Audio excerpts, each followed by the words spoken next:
Chapter 24. I become a monk of the Swami order.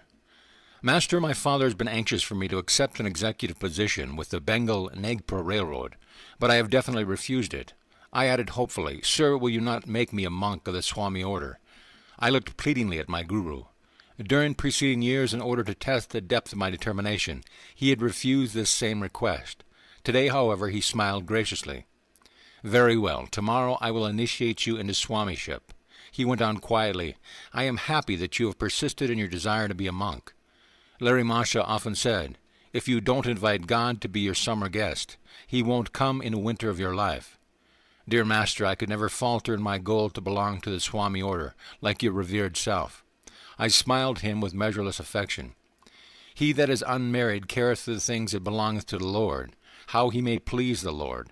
But he that is married careth for the things of the world, how he may please his wife. I had analyzed the lives of many of my friends who, after undergoing certain spiritual discipline, had then married.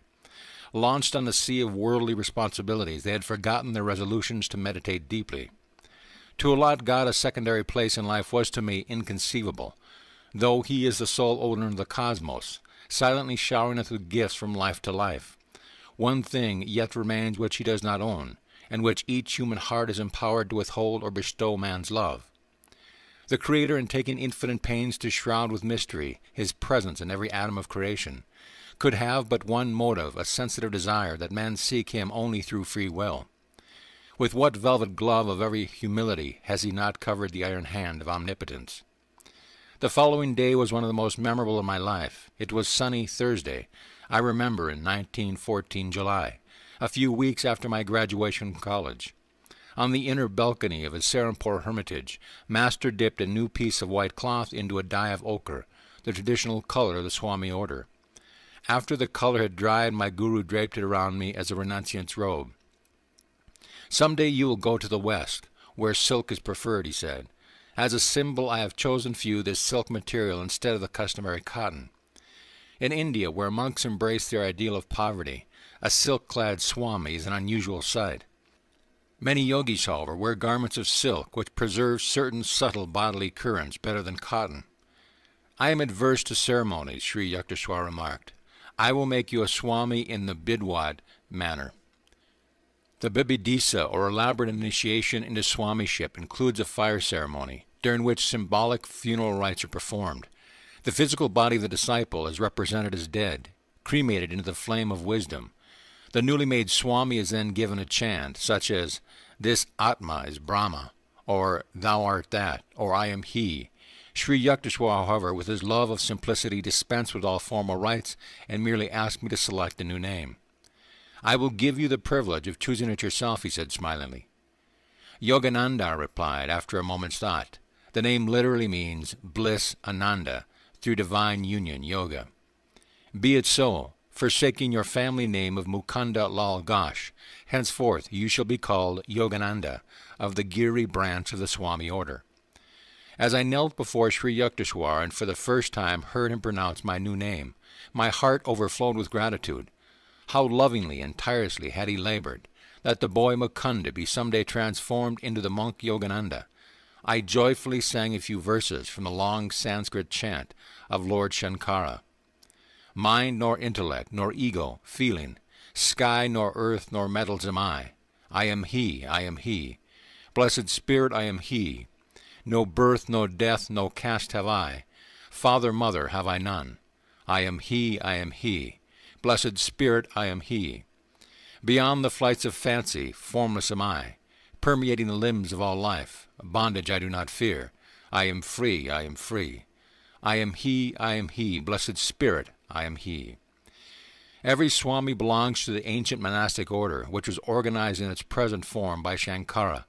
Because it is a formal order with an unbroken line of saintly representatives serving as active leaders, no man can give himself a title of Swami. He rightfully receives it only from another Swami. All monks thus trace their spiritual lineage to one common guru, Lord Shankara.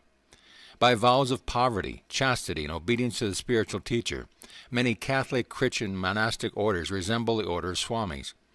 In addition to this new name, usually ending in Ananda, The Swami takes a title which indicates his formal connection with one of the 10 subdivisions of the Swami order. These Dasamis, or 10 agnagments, include the Giri mountain, to which Sri Yukteswar and henceforth myself belong. Among the other branches are the Sagar, sea, Bharati, land, Aranya, forest, Puri, tract, Tirtha, place of pilgrimage, and Saraswati, wisdom of nature. The new name received by a Swami thus has a twofold significance, and represents the attainment of supreme bliss, Ananda, through some divine quality or state, love, wisdom, devotion, service, yoga, and through a harmony with nature, as expressed in her infinite vastness of ocean, mountains, and skies. The ideal of selfless service to all mankind and a renunciation of personal ties and ambitions leads the majority of Swamis to engage actively in humanitarian and educational work in India, or occasionally in foreign lands, ignoring all prejudices of caste, creed, class, color, sex, or race. A Swami follows the precepts of human brotherhood. His goal is absolute unity with the Spirit, imbuing his waking and sleeping consciousness with the thought, I am He. He roams contently in the world, but not of it. Thus only may he justify his title of Swami, one who seeks to achieve union with the Swa or Self. It is needless to add that not all formally titled Swamis are equally successful in reaching their high goals. Sri Yukteswar was both a Swami and a Yogi. A Swami, formerly a monk by virtue of his connection with the ancient order, is not always a Yogi. Anyone who practices a scientific technique of God contact is a Yogi. He may be either married or unmarried, either a worldly man or one of formal religious ties. A Swami may conceivably follow only the path of dry reasoning or cold renunciation, but a Yogi engages himself in a definite step-by-step procedure by which the body and mind are disciplined and the soul liberated. Taking nothing for granted on emotional grounds or by faith, a Yogi practices a thoroughly tested series of exercises which were first mapped out by the early rishis. Yoga has produced in every age of India men who are truly free, truly Yogi Christs. Like any other science, yoga is applicable to people of every climate and time. The theory advanced by certain ignorant writers that yoga is unsuitable for Westerners is wholly false, and has lamentably prevented many sincere students from seeking its manifold blessing. Yoga is a method for restraining the natural turbulence of thoughts, which otherwise impartially prevent all men of all lands from glimpsing their true nature of spirit. Yoga cannot know a barrier of east and west any more than does a healing and equitable light of the sun. So long as man possesses a mind with its restless thought, so long will there be a universal need for yoga or control. The ancient rishi Patanjali defines yoga as control of the fluctuations of the mind stuff. His very short and masterfully exposition, the Yoga Sutras, form one of the 6 systems of Hindu philosophy. In contradistinction to Western philosophies, all 6 Hindu systems embody not only theoretical but practical teachings. In addition to every conceivable ontological inquiry, the 6th system formulates 6 definite disciplines aimed at the permanent removal of suffering and the attainment of timeless bliss. The common thread linking all 6 systems is the declaration that no true freedom for man is possible without knowledge of the ultimate reality. The later Upanishads uphold the Yoga Sutras, among the 6 systems as containing the most efficacious method for achieving direct perception of truth. Through the practical techniques of yoga, man leaves behind forever the barren realms of speculation and cognizance and experience, the veritable essence. The yoga system as outlined by Patanjali is known as the Eightfold Path. The first steps, 1. Yama, 2. Niyama, requires observance of 10 negative and positive moralities, avoidance of injury to others, of untruthfulness, of stealing, of incontinence, of gift receiving, which brings obligation, and purity of body and mind, contentment, self-discipline, study, and devotion to God. The next steps are asana, or right posture. The spinal column must be held straight, and the body firm in a comfortable position for meditation. 4. Pranayama, control of prana, subtle life currents. And 5. Pratyahara, withdrawal of the senses from external objects. The last steps are forms of yoga proper.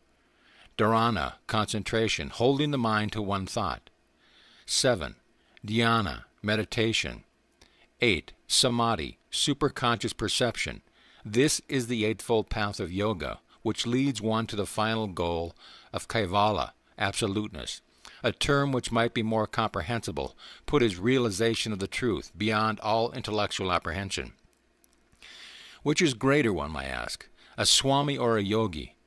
If and when final oneness with God is achieved, the distinction of the various paths disappear. The Bhagavad Gita, however, points out that the methods of yoga are all-embracive. Its techniques are not meant only for certain types and temperaments, such as those few who incline toward the monastic life. Yoga requires no formal allegiance. Because the yogic science satisfies a universal need, it is a natural universal applicability. A true yogi may remain dutifully in the world.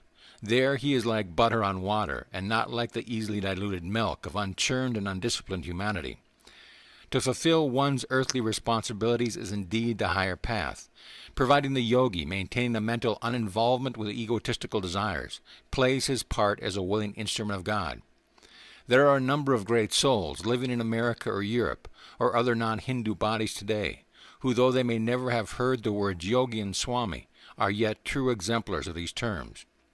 Through their disinterested service to mankind, or through their mastery over passions and thoughts, or through their single-hearted love of God, or through their great powers of concentration, they are, in a sense, yogis.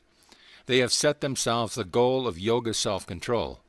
These men could raise to even greater heights if they were taught the definite science of yoga, which makes possible a more conscious direction of one's mind and life. Yoga has been superficially misunderstood by certain Western writers, but its critics has never been its practitioners. Among many thoughtful tributes to yoga may be mentioned by Carl Jung, the famous Swiss psychologist. When a religious method recommends itself as scientific, it can be certain of its public in the West. Yoga fulfills this expectation. Dr. Jung writes, "Quite apart from the charm of the new and the fascination of the half-understood, there is good cause for yoga to have many adherents. It offers the possibilities of controllable experiences, and thus satisfies the scientific need of facts. And besides this, by reason of its breadth and depth, its venerable age, its doctrine and method, which include every phase of life, it promises undreamed-of possibilities. Every religious or philosophical practice means a psychological discipline, that is, a method of mental hygiene. The manifold, purely bodily procedures of yoga also means a physiological hygiene, which is superior to ordinary gymnastics and breathing exercises, inasmuch as it not merely mechanizes and scientific, but is also philosophical. In its training on the parts of the body, it unites him with the whole of the point, as is quite clear, for instance, in the pranayama exercises, where prana is both the breath and the universal dynamics of the cosmos. When the thing which the individual is doing is also a cosmic event, the effect experienced in the body, the innervation, unites with the emotion of the spirit, the universal idea. And out of this there develops a lively unity, which no techniques, however, scientific can produce. Yoga practice is unthinkable, and would also be ineffectual without the conceptions of which yoga is based. It combines the bodily and spiritual, which each another way in an extraordinary, complete way. In the East, where these ideas and practices have developed, and where for several thousand years an unbroken tradition has created the necessary spiritual foundations, yoga is, as I can readily believe, the perfect and appropriate method of fusing body and mind together, so that they form a unity which is scarcely to be questioned. This unity creates a psychological disposition which makes possible intuitions that transcend consciousness. The Western day is indeed nearing when the inner science of self-control will be found as necessary as the outer conquest of nature. This new atomic age will see men's minds sobered and broadened by the now scientifically indisputable truth that matter is in reality a concentrate of energy. Finer forces of the human mind can and must liberate energies greater than those within stones and metals, lest the material atomic giant, newly unleashed, turn on the world in mindless destruction. End of chapter.